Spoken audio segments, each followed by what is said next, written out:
Welcome to our channel Sita daily vlog. చల్లని cool fruit juice తాగే time వచ్చేసిందండి. Summer start అయిపోయింది. నేను ఈరోజు సపోటా జ్యూస్ చేస్తున్నా. సపోటా జ్యూస్తో సమ్మర్ని స్టార్ట్ చేస్తున్నాను. ఇప్పుడు సపోటా జ్యూస్ చేసుకుందాం. ఫస్ట్ సపోటా జ్యూస్లో దీనిపైన ఉన్న ఈ తొక్కు చాకుతో తీసేసుకుందాం.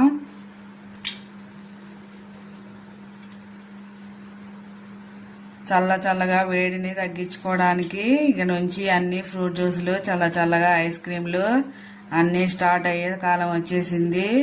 ఒక 1 వీక్ నుంచి ఎండలు బాగా దంచుతున్నాయి.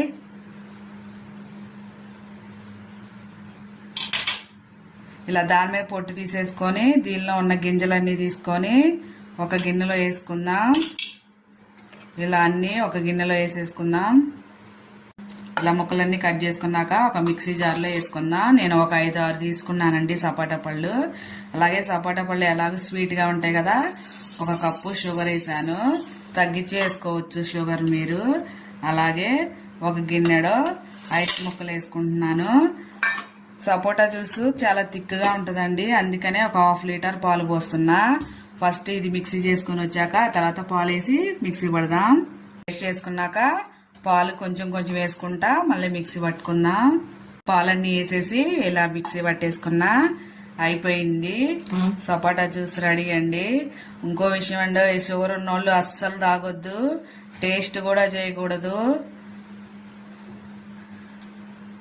కొంచెం పాలు ఎక్కువే పోసుకోవాలండి. సపోటా జ్యూస్ చాలా థిక్గా ఉంటుంది, లూజ్గా ఉంటేనే బాగుంటుంది.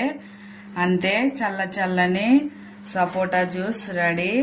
ఐస్ ఫ్రూట్స్ వేసాం కాబట్టి చల్లగానే ఉంటుంది, ఇలాగే తాగేయచ్చు. అంతే, ఎంతో టేస్టీ, ఆరోగ్యానికి చాలా మంచిది. సపోటా జ్యూస్ రెడీ.